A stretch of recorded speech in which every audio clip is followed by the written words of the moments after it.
Hi guys, how are we? I hope you've been all right. You've been fine.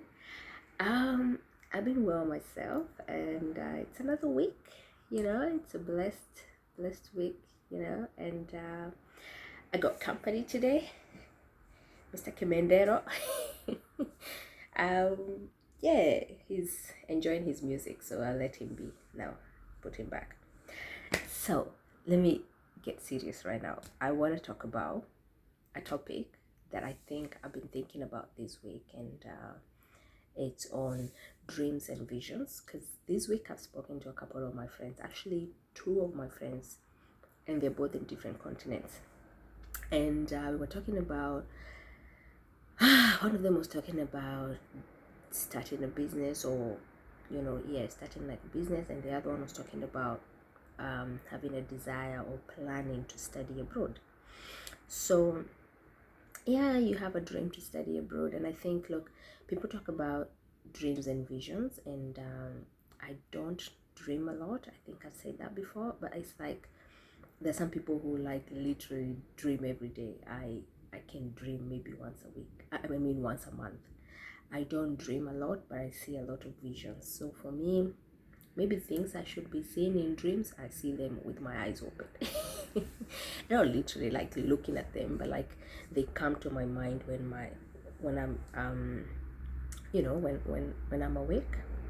So anyway, the dream about studying abroad, I saw that dream when I was maybe 10 or 9.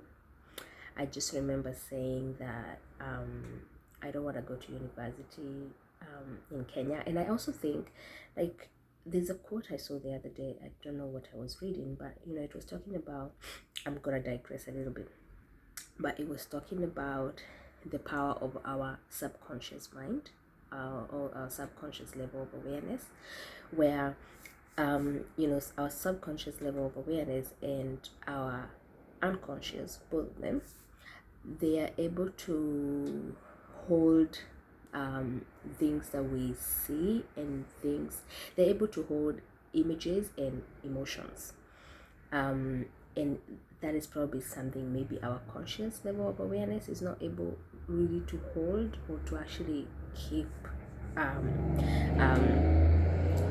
um, yeah, so I just remember thinking, where did that come from? So the idea of a 10-year-old feeling. But then I remember at the time, a lot of universities in Kenya would go on strike, and it's not just students who would be striking, it would also, like, the teachers would go on strike, the lecturers would go on strike as well.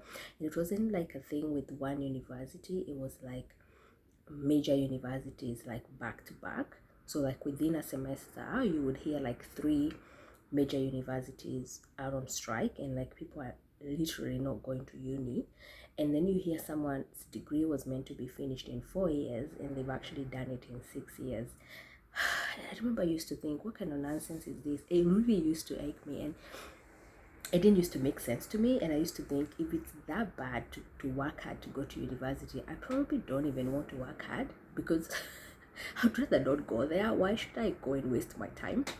But then it was funny, because I loved the idea of education, and I there's a video I did that I would do, and I will share more about where that came about. But I've always loved knowledge, and expanding my knowledge, expanding my horizon, and my understanding of the world and cultures and people.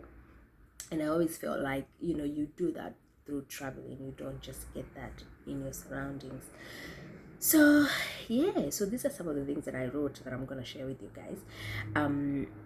Be prepared to work. So if you have a dream to study abroad, any country, I'm not talking about just Australia, I'm talking about anywhere in the world. You could be in Kenya and you want to go to South Africa. You could be in, you want to go to Canada, you want to go to the States, Australia, UK, whatever you want to go. The things my experience was that mentally, it's not even about physically, because I feel like if you're eating and sleep and having some rest, you can manage physically anyway. It's, for me, it was more the mental preparedness. I never thought I needed to prepare mentally until I traveled. And it's because you get to work twice as hard on everything, um, to be able to survive abroad, especially as an international student.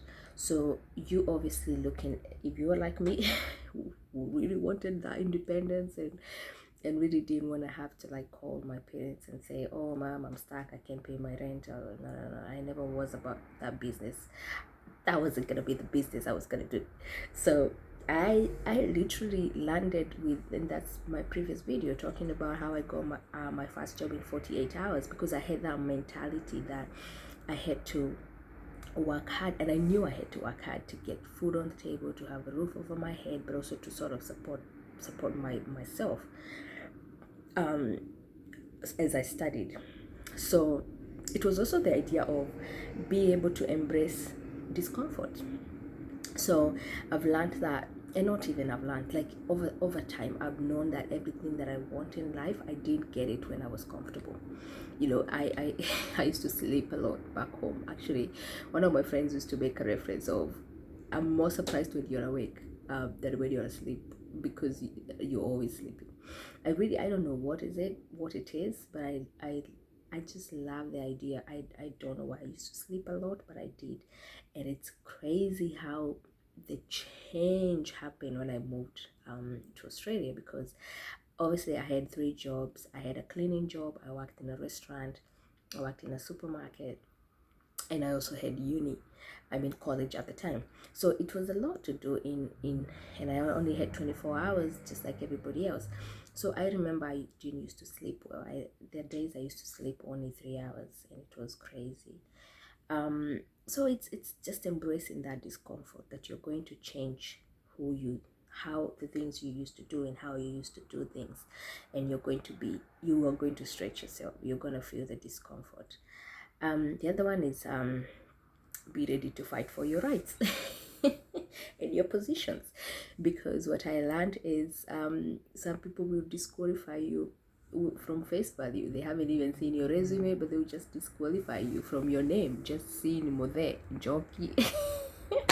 To what I just keep to understand that, you know, there are communities where people within Australia have decided not to use their names, their actual you know, quote unquote native names, because they just think that's one way they're disqualified for jobs. It's not out there, but it's there.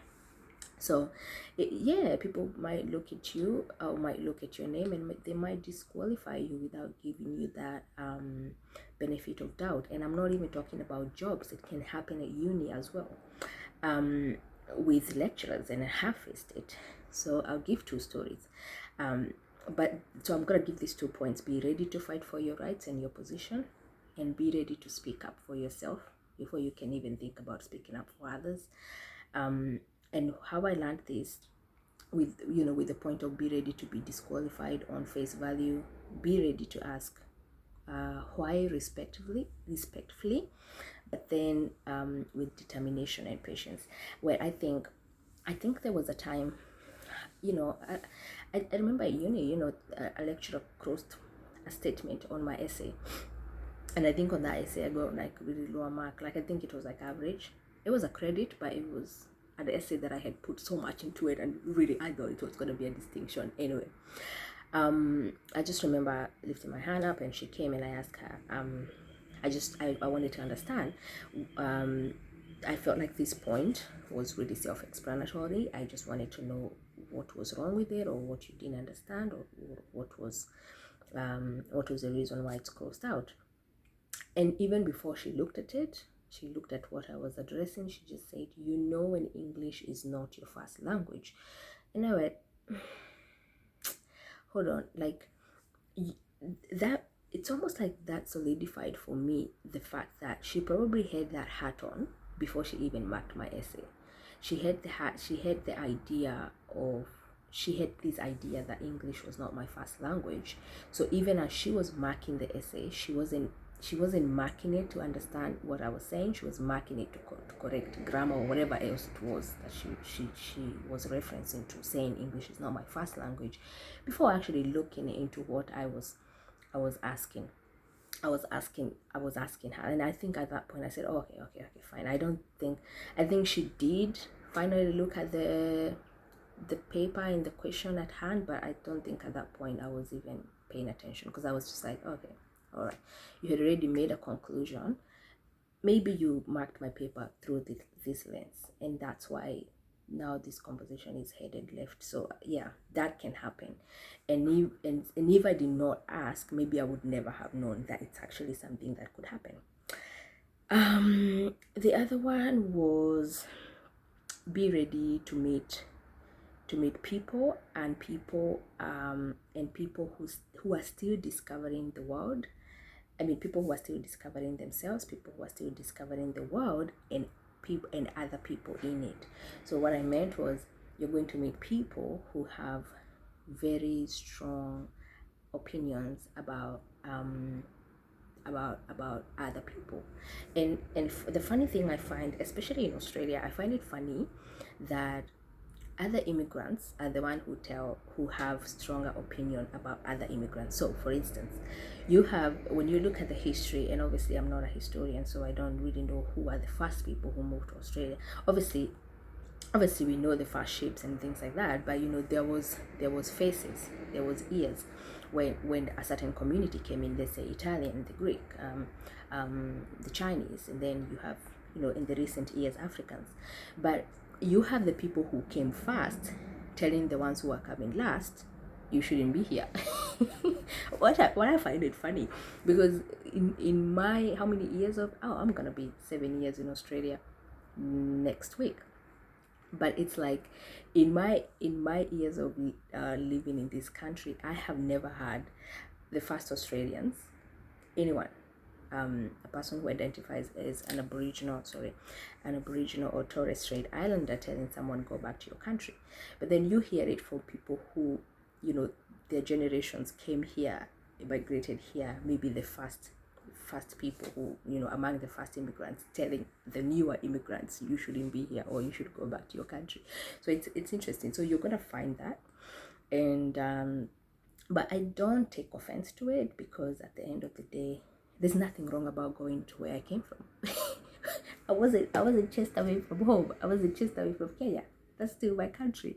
So I'm never offended. It's just understanding that people haven't met, people haven't traveled, people maybe haven't seen the world, or maybe their upbringing, their primary socialization, what they had in their environment, about, people around them talking about other people, other nationalities, and things like that. So it's just opinions based on their environment. So you shouldn't let that get to you. You should move about your business.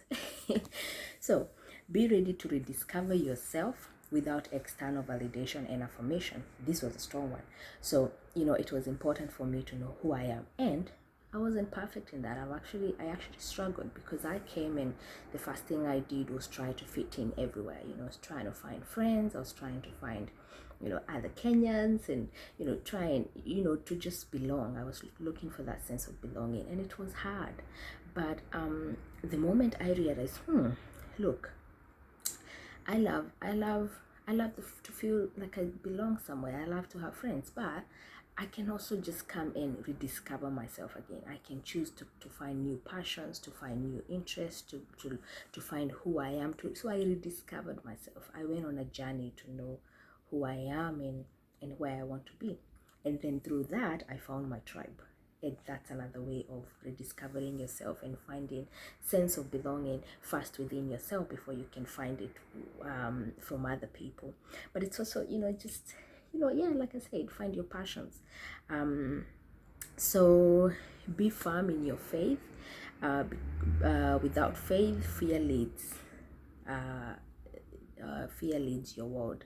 So I learned that, my faith was important. It's because, if you don't know where you're going, any road will take you anywhere. So I just felt like I needed to know who I was in God, and I knew that I had seen his hand in so many of my situations, and especially, through uni and finding jobs and just surviving in a different world, a different country, without, family or friends at the time. But it's just realizing that I am here because of God and because of who He is in me. So yeah, I think I thought I shared that today. I'll probably share more as time goes by, but I don't want this video to be too long. So with that, I hope you have a beautiful week. Please, please, please follow your dreams and don't forfeit them, because it's only through following your dreams that you can live a meaningful life and achieve what you are created to achieve. All right, that's it for now, and I'll see you on the next one. Bye.